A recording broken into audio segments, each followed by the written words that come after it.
하나님의 말씀을 잘 따라가야 되는데 잘 따른다고 하면서도 어떤 때는 이 길이 맞나? 좀 혼란스럽기도 하고 혼동스러울 때도 있습니다. 그리고 끊임없이 우리는 세상을 살아가면서 선택을 하면서 살아가야 되는데 이 선택의 문제 앞에서 잘못 선택하는 경우도 있고, 왜냐하면 비슷비슷하기 때문에 그래요. 비슷비슷해서. 그래서 잘못 선택할 때도 있는데, 특히 오늘 이 기브온 사람들이 왔을 때 여호수아가 그들의 말을 듣고 그들의 말을 따랐더니 잘못된 거예요. 그래서 제목은 타협적인 신앙이 참 위험하다, 대단히 위험하다. 제목은 그렇게 정했는데 왜 그런가 한번 이 말씀을 통해서 한번 쭉 살펴보겠습니다. 여러분, 우리가 살아가는 동안에 그렇죠, 혼자는 외로워 둘이랍니다. 못 들어보셨어요? 연애 편지를 써봤어야 그런 걸 알지. 혼자는 외로워 둘이랍니다. 그래서 사람 인자도 이렇게 세워놨죠. 넘어질까봐 이렇게 세워놨잖아요. 그래서 둘이 같이 안 넘어지게 의지하게 돼 있잖아요. 사람은 혼자 살 수 없도록 만드셨어요. 그런데 사람들이 하는 얘기가 아니라 창세기에 보면 하나님께서 흙으로 아담을 만드시고 그 다음에 어떻게 하셨어요?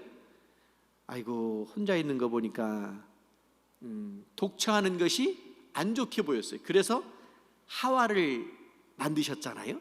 그러니까 사람은 혼자 사는 게 아니고 반드시 사람들과 함께 살도록 되어 있어요. 그러다 보니까 여러 사람이 살다 보면 어떤 때는 서로 약속도 하고 또 어떤 때는 계약서도 쓰고 그렇게 살아간단 말이에요. 그런데 약속을 하고 조약을 맺고 계약을 하고 이렇게 할 때, 그럴 때 어떤 경우에 잘 속기도 하고 어떤 때는 또 본의 아니게 속이게도 되고 이래요. 그러니까 제일 속상한 게 뭐냐면 속는 거거든요. 나 괜찮은 사람인데 내가 아직도 그래도 총기가 남아있는데 속았다고 생각을 해봐요.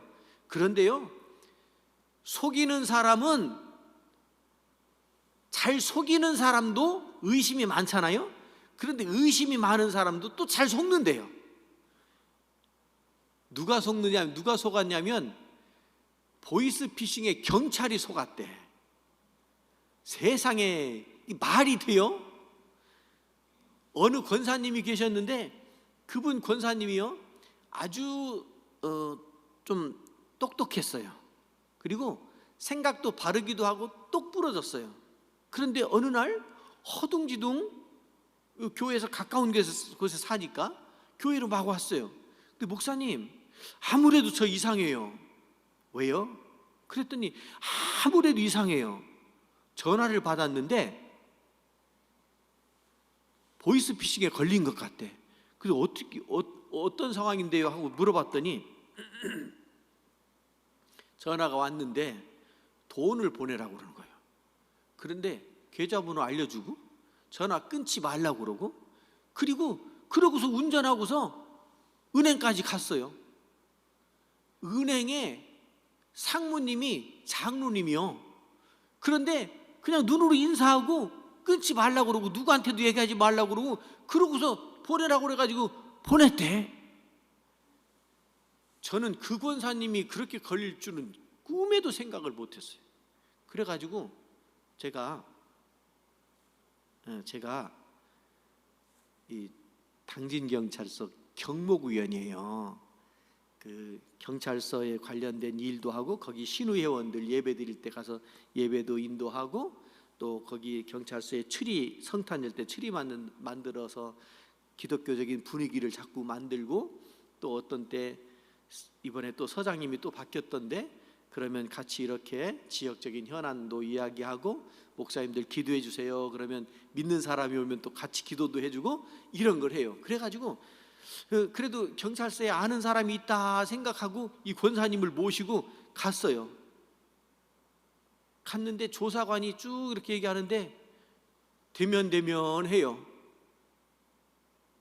적극적으로 나서가지고 이거 잡아줘야 될 생각을 안 하고 가만히 보니까 그냥 형식적으로 그러는 것 같아요. 그래서 제가 속으로 아이고 틀렸구나, 아이고 틀렸구나. 여러분, 우리가 똑똑해도요, 어떤 땐 속이려고 작정하고 들면 속아 넘어가요. 제가 아는 목사님이 문자가 온 거예요. 문자가 왔는데, 아버지, 제가 지금 사고가 났는데 통화가 잘 안 돼요.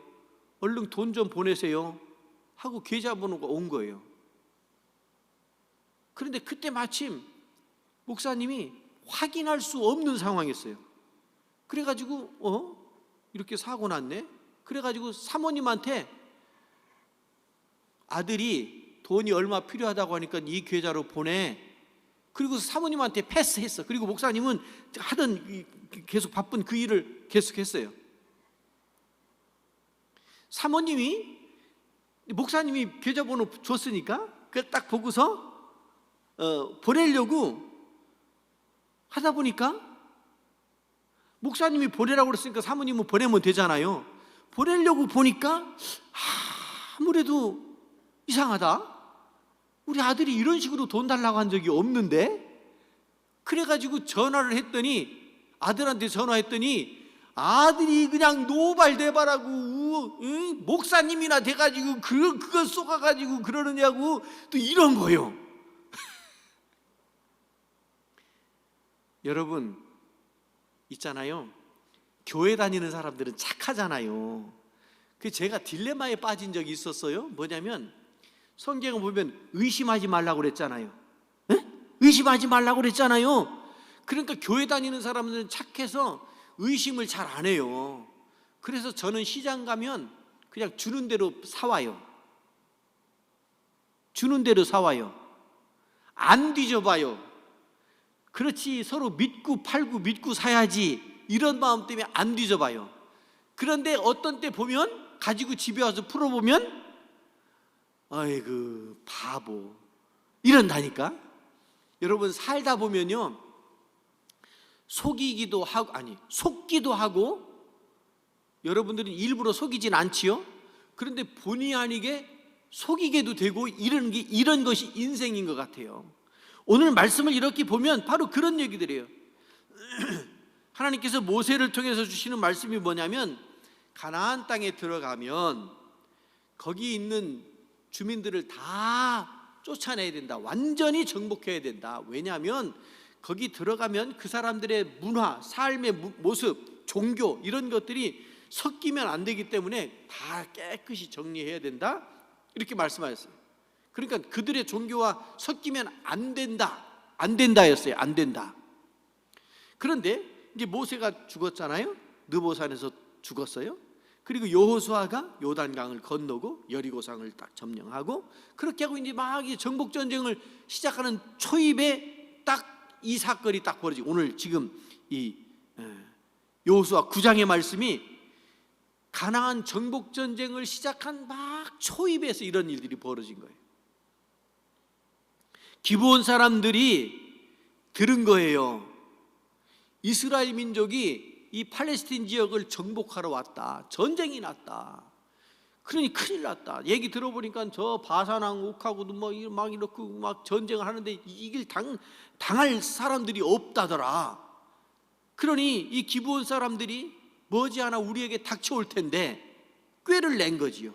꾀를 냈어요. 그래서 성경에 보면 4절 5절에 보면 곰팡이 핀 빵을 준비하고 헤어진 신발을 신고 낡은 옷을 입고 와가지고 위장을 한 거예요. 먼 데서부터 온 것처럼 실제로 그렇게 옷도 그렇게 입고 신발도 그렇게 신었기도 하고 말로도 그렇게 얘기합니다. 말로도 우리가 먼 데서부터 와가지고 지금 몰골이 이렇다고 그런 얘기들을 해요. 그리고 여호수아에게 화친 조약을 맺자고 이렇게 제안을 하는 겁니다. 여러분 여기 보면 이 계약에 보면 사실은 굉장히 조금 이렇게 좀 분열의 조짐이 생겨요. 나중에 요 기브온과의 계약한 것 때문에 사울 지파 사람이 7명이 죽기도 하고 예루살렘이 나중에 멸망하는 일까지도 나아가게 됩니다. 처음엔 별것 아닌 것 같이 이렇게 시작됐는데 나중에 이게 점점 커져가지고 큰 문제로 발생해서 넘어가는 것을 보게 돼요. 자, 왜 여호수아가 분별력을 잃었을까? 여호수아가 당시의 최고 지도자였어요. 그런데 왜 그랬을까? 여러분 7절 8절을 보면요, 7절 8절을 보면 이스라엘 사람들이 히위 사람에게 이르되 너희가 우리 가운데에 거주하는 듯하니 우리가 어떻게 너희와 조약을 맺을 수 있으랴 하나? 그들이 여호수아에게 이르되 우리는 당신들의 종입니다. 이렇게 얘기해요. 종이라고 이야기했을 때 그 의미가 뭘까요? 여러분, 일을 하려면, 어떤 일을 하려면 사람이 필요해요. 노동력이 필요해요. 종들이 필요해요. 그런데 이 기브온 사람들이 와가지고 우리는 당신들의 종 노릇을 하겠습니다, 이 얘기를 하는 거예요. 그러니 당장 눈앞에 이익이 생긴 거예요. 이득이 생긴 거예요. 수고하지 않았는데 종들이 생긴 거예요. 값을 지불하지 않았는데 이 종들이, 노동력이 생긴 거예요. 여호수아가 공짜 인력이 생길 거라고 하는 달콤한 유혹에 넘어가 버리고 만 거예요. 그 다음에 그 사람들이 와가지고 뭐라고 얘기하느냐면 우리가 하나님 두려운 줄 안다. 하나님께서 당신들을 출애굽했을 때부터 쭉 그 이야기를 다 듣고 안다. 하나님을 이야기하니까 이 사람들도 하나님 믿는 사람들이구나, 하나님 두려워할 줄 아는 사람이구나, 이렇게 생각한 거예요. 여러분, 사람을 속이는 사람들이 그렇게 속여요. 그럴듯하게 믿음 있는 척하면서, 교회 다니는 척하면서. 제가 한 가지 더 말씀드릴게요. 어느 교회라고 얘기하면 안 될 것 같아서 싹 가리고 얘기할게요. 서산에 사는 사람인데 교회에 왔어요. 와가지고 나 이 교회 다니고 싶다고. 그런데 저 뒤에서 앉아서 예배를 드리는데 목사님 참 힘드시겠다고 이래요. 그걸 어떻게 하느냐고 그랬더니 스피커에서 나오는 소리가 이렇게 명료하게 안 들리고 마이크 스피커 소리가 이렇게 막 이렇게 먹어 들어가는 소리, 그렇게 들린다는 거예요. 둔탁하게 들린다는 거예요. 그래서 어떻게 하면 되냐? 그랬더니 자기가 서산의 어느 회사에서 직장 생활을 하는데 거기서 음향을 담당하고 하는 여러 가지 일 중에 음향을 담당한대. 그래서 자기가 문제를 해결했는데 이 마이크에다가 금을 걸어놓고 계속 말을 하면 이 파장 이런 작동 때문에 어느 순간에 소리가 뻥 하고 터진대요. 그래서 스피커의 소리가 아주 명료하게 잘 들린대요. 그러냐고. 그럼 한번 해보자고. 그런데 갑자기 저희 아무것도 없어요. 저 아무것도 없어도 총각 아닌가 아시죠? 없어요. 근데 마침 또 권사님이 교회에서 나와가지고 주차장을 이렇게 지나가네. 그러니까 권사님 혹시 금반지 있어요? 금반지가 있네. 잠깐만 좀 빌려줘요. 그래서 이걸 갖다가 여기다 걸어놓고 방송실에 한 명 올라가라고 그러고 거기서 계속 지키라고 그러고 여기서 계속 소리를 내래. 그 소리를 무슨 소리를 내냐고. 그래서 처음에는 여호와는 나의 목자시니 내게 부족함이 없으리로다. 그래서 나중에 성경책 갖다 놓고 성경책을 막 읽었어요. 그러니까 본당에 한 명, 두 명 붙잡혔죠. 그 다음에 지하실도 그러니까 지하실에서도 계속 이걸 하라는 거예요. 3명이 딱 여기 갇혔어요. 그리고 이분은 다니면서 저기 이제 이퀄라이저하고 막 이거를 조종하고 막 오르락내리락 하고 막 그러는데 봐요. 여기에 마이크가 하나, 2개, 금반지 2개, 아래층에 2개, 4개를 이제 얻어가지고서 걸어놓은 거예요. 한참을 하니까 이 사람이 위층 갔다 아래층 갔다 왔다 갔다 하니까 위층에서는 아래층 갔겠거니, 아래층에서는 위층 갔겠거니. 한참 하는데 이 사람이 안 나타나니까 어디 갔나 그러고 나가봤더니 있어요, 없어요? 금반지 가지고 튀었어요. 어떻게 의심하느냐고, 목사님이 벌 받으려고. 그잖아요. 그때 기분이, 세상에 여러분 기분이 제일 나쁜 게 뭐냐면 쏘갔다는 거 아닙니까? 쏘갔다는 거, 그 생각이 들 때 자기가 한심하고 바보스럽고 그런 거 아닙니까? 지금 여호수아가요, 하나님을 거론하고 우리가 당신의 종이 될 테니까.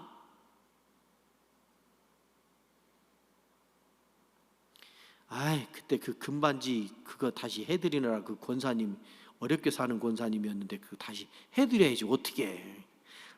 그 생각만 하면 지금도 아주 그냥 공짜로 당신들의 종 노릇하겠다고 그러니까 얼마나 좋아요, 얼마나 좋아요.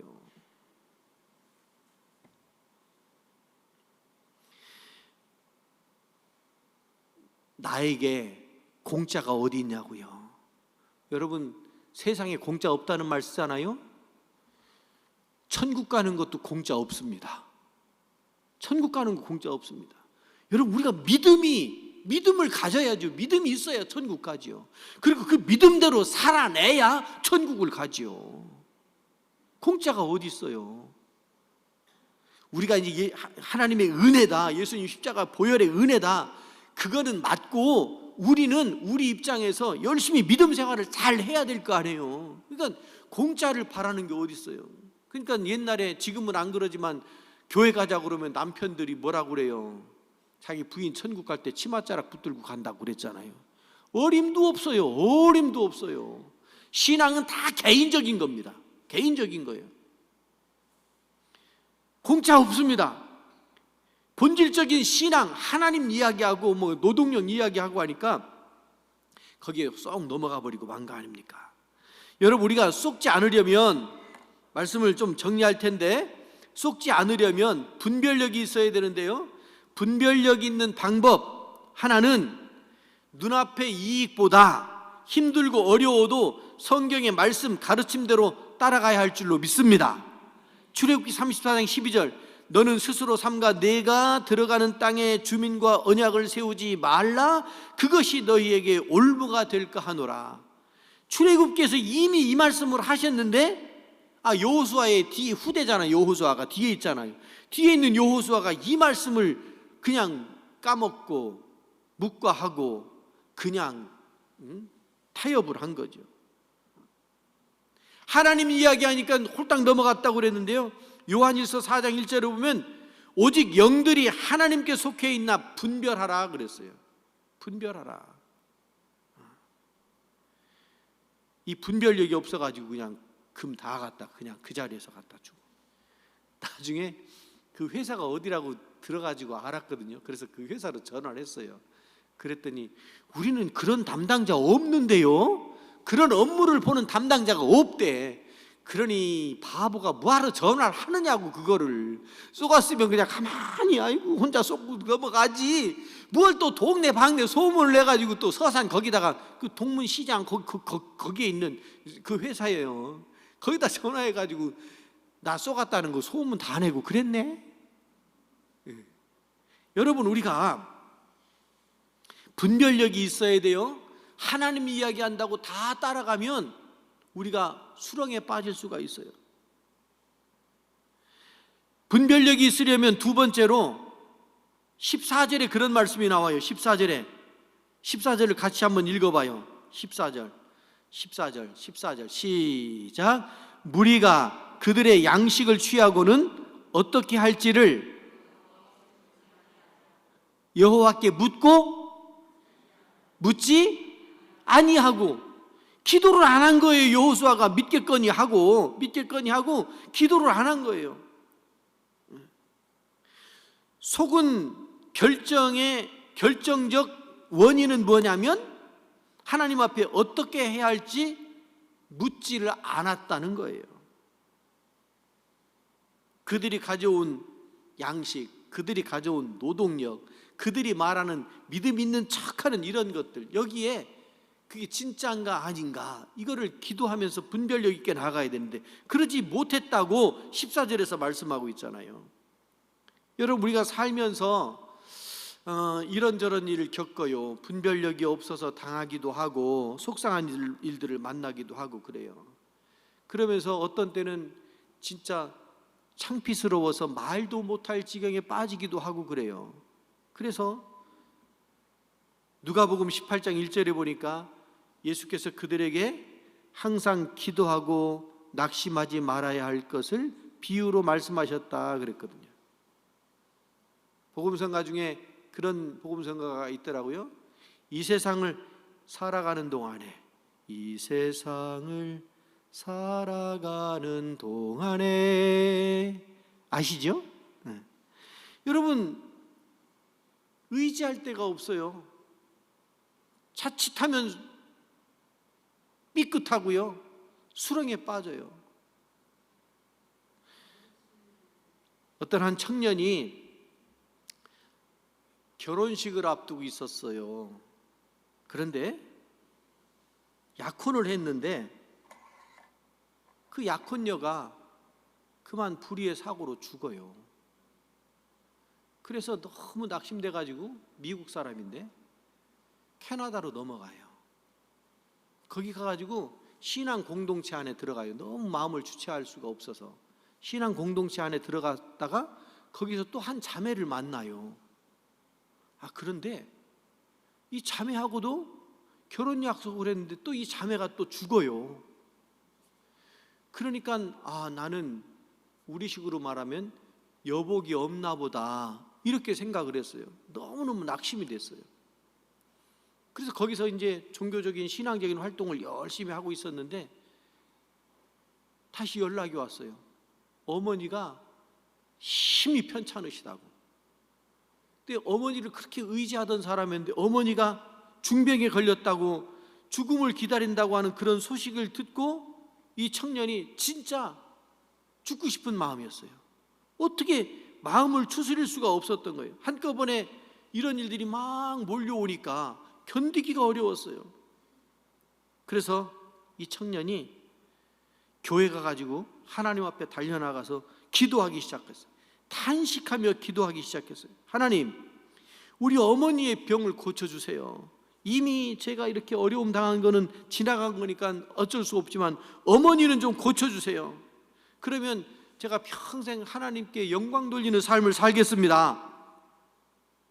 그렇게 열심히 기도하고 났는데 마음에 형용할 수 없는 위로와 평안이 임한 거예요. 은혜와 평강이 그의 마음을 이렇게 쓰다듬어 주면서 위로가 된 거예요. 그러한 신앙적인 경험을 하고 시를 써서, 그리고 그 시를 작곡가가 곡을 붙여가지고 찬송가가 됐어요. 150년 전 얘기예요. 그게 369장입니다. 여러분, 우리 살면서 쏟기도 하고 살면서 어려움 당하기도 하고 정말 본의 아니게 수렁에 빠지기도 하고 그러는데, 그럴 때 정말 괴롭고 힘들지요. 그러면 우리는 무엇을 해야 되느냐면 기도해야 될 줄로 믿습니다. 기도해야 돼요. 하나님 앞에 기도해야 우리의 마음이 추스려지고 문제들이 해결이 되어져요. 아까 말씀드린 대로 이 스티븐, 이 사람이 가사를 쓴 것을 369장 곡으로 썼는데요, 우리 이 찬송가를 같이 부르도록 하겠습니다. 죄짐 맡은 우리 구주.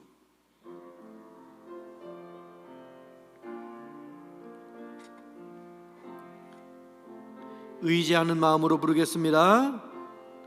죄짐 맡은 우리 구주, 어찌 좋은 친구인지, 걱정 근심 무거운 짐 우리 주께 맡기세. 주께 고함 없는 고로 복을 받지 못하네. 사람들이 어찌하여 아랠 줄을 모를까. 시험 걱정 모든 괴로움 없는 사람 누군가. 부질없이 낙심 말고 기도드려 하뢰세. 이런 진실하신 친구 찾아볼 수 있을까. 우리 약함 아시오니 어찌하니 아랠까. 근심 걱정 무거운 짐 아니 진자 누군가. 피난처는 우리 예수 주께 기도드리세.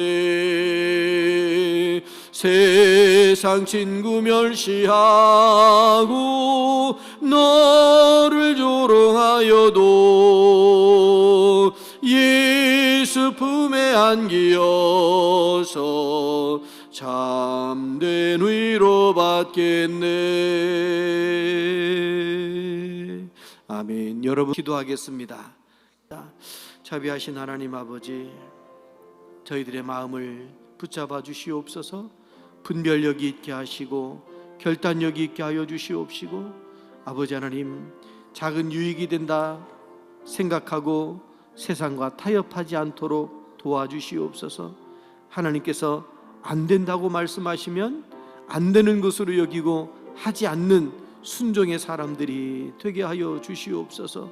아버지 하나님, 세상은 자꾸만 우리를 유혹하고 비슷한 것들이 우리를 넘어뜨리려고 하지만 하나님, 저희들은 분별력이 있고 말씀 위에 세워져서 올바른 판단을 하고 바른 믿음의 길을 걸어가는 저희들 모두가 되게 하여 주옵소서. 하나님께서 함께 하여 주옵소서. 예수 그리스도의 이름으로 기도드리옵나이다.